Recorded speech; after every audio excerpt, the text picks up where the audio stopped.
Hello guys, आप सभी का आपके अपने YouTube channel Sandeep technical classes में स्वागत है। तो आज हम आपके लिए जो BARC का एग्ज़ाम हुआ था 20 नवंबर 2023 को, तो जो सेकंड शिफ्ट है ना, उसमें जो पूछे गए क्वेश्चन है ना, वो लेके आए हैं। ये क्वेश्चन आप सभी के मैथ के, साइंस के व जीके के होने वाले हैं, जनरल अवेयरनेस के। ठीक है, तो ये आपके ऑफिशियल पेपर है जो आप लोगों ने हमारे पास भेजा है, वो क्वेश्चन हम आपके लिए लेके आए हैं। तो इसमें आपको जो क्वेश्चन करवाने वाले हैं, जो आपकी 20 नवंबर को पेपर में आया है, वही क्वेश्चन आज हम आपको करवाने वाले हैं। ठीक है, इससे पहले हमने फर्स्ट शिफ्ट में जो क्वेश्चन आए थे 20 नवंबर को, वो करवा दिए हैं। ठीक है, तो आज के हम वीडियो क्वेश्चन नंबर 1 पे चलते हैं।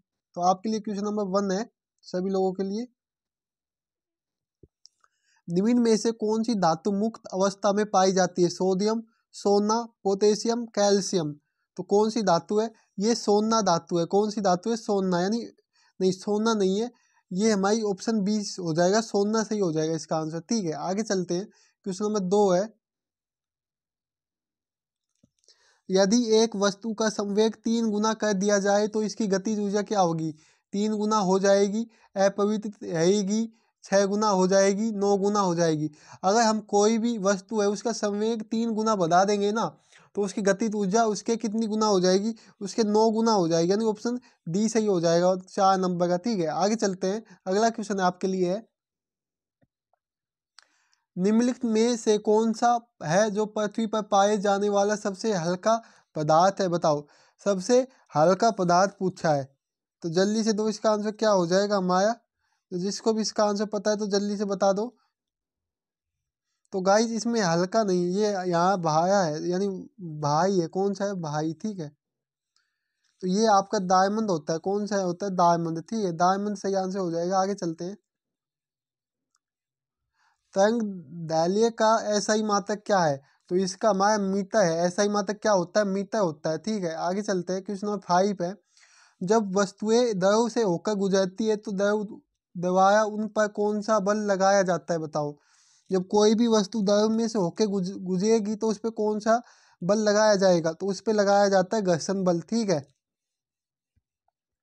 क्वेश्चन नंबर अगला है, निम्नलिखित में से किस पदार्थ में प्रतिरोध का लगभग शून्य तापमान गुणांक होता है? तो कौन सा है? ये आपका मैग्नीन, मैग्नीज है, मैग्नीन नहीं, मैग्नीज है। ठीक है, अगला है क्वेश्चन, प्रिज्म में, प्रिज्म से प्रकाश गुजरने पर कौन सा रंग सबसे कम विचलित होता है? तो जो लाल रंग है ये सबसे कम विचलित होगा। ठीक है, अगला है क्वेश्चन आपके लिए, नागार्जुन सागर बांध किस नदी पर बनाया है? बताओ, जो नागार्जुन बांध है वो किस नदी पर बनाया गया है, ये बताना है। बताओ इसका आंसर क्या हो जाएगा?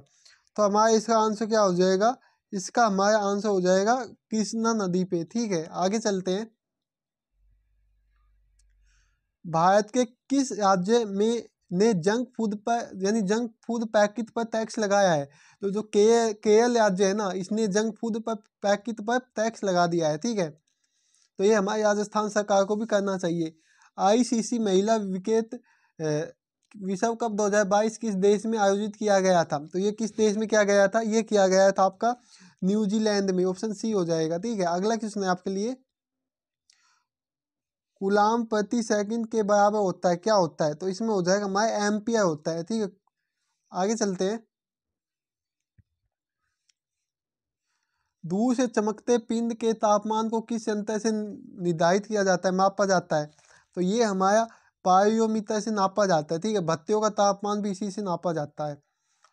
प्रतिध्वनि सुनने के लिए न्यूनतम दूरी कितनी होनी चाहिए? तो कितनी होनी चाहिए? ये आपकी 17 होनी चाहिए। ठीक है, आगे चलते हैं। क्वेश्चन नंबर अगला है, इनमें से किस रसायन को फोटोग्राफी में फिक्सर के तौर पर इस्तेमाल किया जाता है? तो किसको किया जाएगा? तो सोडियम थायो, यानी थायो सल्फेट को किया जाता है। ठीक है, आगे चलते हैं। भौतिक मात्रा एंट्रोपी की इकाई क्या है? तो इसकी इकाई क्या है? जूल प्रति केल्विन है। ठीक है, अगला क्वेश्चन आपके लिए है, तीन संख्याओं का अनुपात 2:3:5 दे रखा है, तो HCF 35 है, तो इसका एलसीएम ज्ञात करना है। देखो, इसका एलसीएम ज्ञात करने के लिए देखो हम क्या करेंगे, इसमें आपको करना पड़ेगा, जैसे ये हमारा है ना, ये इसको 2 है, 3 है, तो ये 35 दे रखा है, तो 35 दूनी 70 हो जाएगा। तो क्या हो जाएगा, 35 दूनी 70, ठीक है।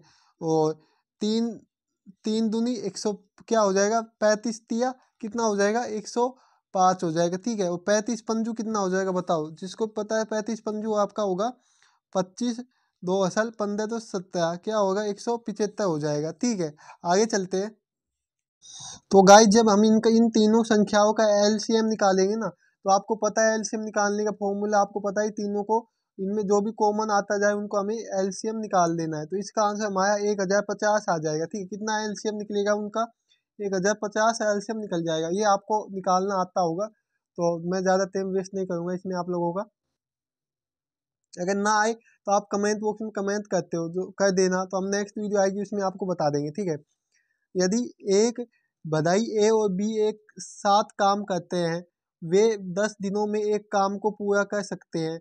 बधाई एक बधाई दो से 2 गुना तेज है, ठीक है। तो इसमें क्या दे रखा है, बधाई है ना, जो ए है वो कितना है, वो है 2 गुना तेज है, ठीक है, 20 से। तो बी कितना हो जाएगा, बी 1 हो जाएगा। इन दोनों की क्षमता दे रखी है, तो इनका एलसीएम यानी इनकी क्षमता कितनी हो जाएगी, इन दोनों की अपन मान लो ये 30 दिन दे रखे हैं ना, कितने दे रखे, 30 दिन, ठीक है। तो इनके दिन 30 दे रखे हैं, ठीक है। तो इनकी क्षमता क्या हो जाएगी, दोनों मिला के कितने दिनों में काम को करेंगे, तो 30 गुना कर दो तो 30 दिनों में करेंगे ना। तो अब ये पूछा है कि एक कल्ला जो है ना, यानी इन दोनों की क्षमता क्या हो गई, 30 हो जाएगी, ठीक है। जैसे मैं फिर से समझा देता हूँ। ए दे रखा है कितना, 2, एक दो, 2 करेगा, ठीक है, 2 दिन में तेज है ना। और बी कितना है, 1 दिन में किसी काम को करता है, ठीक है।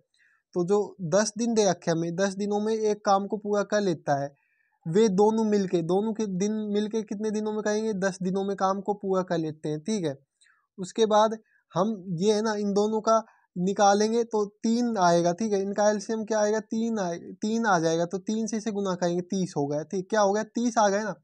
तो ये तीनों मिलके कितने दिनों में कर देंगे, 30 दिनों में इस काम को पूरा कर देंगे। तो ए अकेला ही काम को करता है, तो इसे इस काम को कितने दिनों में, यानी ए अकेला इस काम को करेगा तो कितना दिन लगेंगे, तो 30 में अकेला यानी 2 दिन में करेगा, 2 दे रखा है इसकी क्षमता, तो 2 से भाग दे देंगे तो इसका आंसर आ जाएगा 15। तो हम ये 15 दिन में पूरा काम कर देगा, यानी ऑप्शन बी सही आंसर हो जाएगा, ठीक है। आगे चलते हैं। एक यानी अगला क्वेश्चन है, एक आदर्श विभव मापी का प्रतिरोध होगा, तो ये अनंत होता है, क्या होता है, अनंत, ठीक है। अगला क्वेश्चन आपके लिए, एक्स किरणों को संचार के लिए प्रयोग नहीं किया जाता है, क्यों किया जा सकता, क्यों नहीं किया जा सकता, ऑप्शन, इसका सही आंसर क्या हो जाएगा, इसका हो जाएगा इनकी वेदन क्षमता अधिक होती है, क्या होती है, इनकी वेदन क्षमता अधिक होती है, इसलिए इनका उपयोग नहीं किया जाता है। अगला है, भूटान देश की मुद्रा क्या है बताओ, जो भूटान देश है इसकी मुद्रा क्या है, तो इसकी मुद्रा है नल्लूतम, नल्लूतम है, ठीक है। आगे कुछ क्वेश्चन पे चलते हैं। देखो, किसी परीक्षा के लिए उत्तीर्ण अंक 40% है, एक विद्यार्थी ने 185 अंक प्राप्त किए, तो वह 15 अंकों से रहेगा। तो 40% कितने हैं? अगर किसी विद्यार्थी को 40% मिलेंगे तो वो पास हो जाएगा, ये दे रखा है क्वेश्चन में, ठीक है। तो एक विद्यार्थी है जिसको 185 अंक मिले, लेकिन वो कितने अंकों से फेल हो गया, 15 अंकों से फेल हो गया। तो ये 15 और जोड़ देंगे तो ये स्टूडेंट पास हो जाएगा, क्या हो जाएगा, पास हो जाएगा, ठीक है, क्या हो जाएगा, तो ये स्टूडेंट पास हो जाएगा। तो इसको जोड़ देंगे तो क्या होएगा, 15 जोड़ देंगे, 50 नहीं, 1 सेकंड, हाँ 15 जोड़ देंगे, 50 नहीं जोड़ देंगे, तो ये पास हो जाएगा, ठीक है। तो अब क्या करना है आप लोगों को, तो इसमें जैसे कि इन दोनों को जोड़ देंगे तो क्या हो जाएगा, 200 आएगा, ठीक है।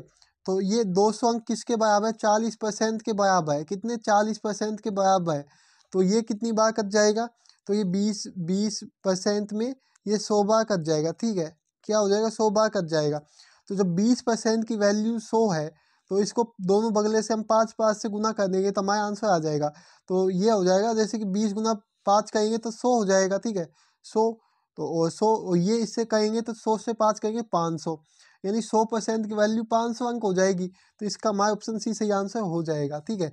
मैं एक बार और समझा देता हूँ आपको। देखो, कोई स्टूडेंट है ना, तो उसमें अगर कोई 40% नंबर लेके आता है ना, तो वो पास हो जाता है, ठीक है। तो एक स्टूडेंट है जो लेके आया 185, ठीक है, और 15 अंकों से वो यानी फेल हो गया, तो प्लस हम 15 जोड़ देंगे तो पास हो जाएगा, ठीक है। तो हम जोड़ देते हैं, 200 आएगा, क्या आएगा, 200 आ गए ना। अब ये 200 की वैल्यू है तो 40 के बराबर है, 200 की वैल्यू इसमें दे रखी है कि पास की वैल्यू 40 है, तो कोई स्टूडेंट को इतने अंक मिले, अगर 200 में पास हो गया तो परसेंटेज में इसकी वैल्यू इतनी दे रखी है, ठीक है। तो 200 बराबर क्या हो जाएगा 40%, ठीक है। यहाँ तक सभी लोगों को क्लियर है। तो देखो ये 20 बार कट जाएगा, ये 100 बार हो जाएगा, ठीक है। तो यानी 20% की वैल्यू कितनी है 100 है, ठीक है। और तो 100% की वैल्यू याद करने के लिए दोनों बगलों को 5 से गुना कर देंगे, ठीक है। तो ये 500 आ जाएगा, ये हो जाएगा 100। तो 100% की वैल्यू 500 है, तो इसमें हमारा ऑप्शन सी सही आंसर हो जाएगा। आगे चलते हैं। किसी पंचभुज के सभी कोणों का योग कितना होगा। तो देखो इसके लिए भी एक फॉर्मूला होता है, ये फॉर्मूला याद करना है, n-2 गुना 180 एक फॉर्मूला होता है, ठीक है। ये फॉर्मूला आपको याद करना है। तो n कितना है 5 दे रखा है, 5 पंचभुज है तो 5 है, ठीक है, गुना 180।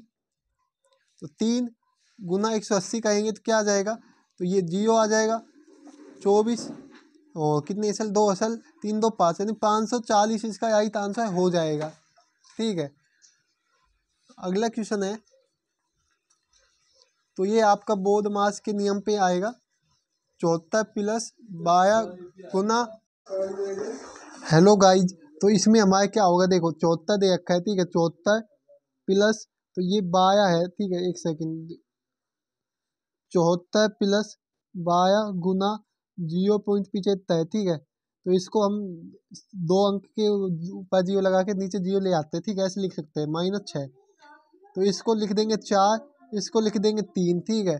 तो ये कितनी बार कट गया, ये कट गया 3 बार, ये 74, ये प्लस 9 हो जाएगा -6, ठीक है। तो 9 में से 6 गया तो कितना बचेगा, 3 बचेगा।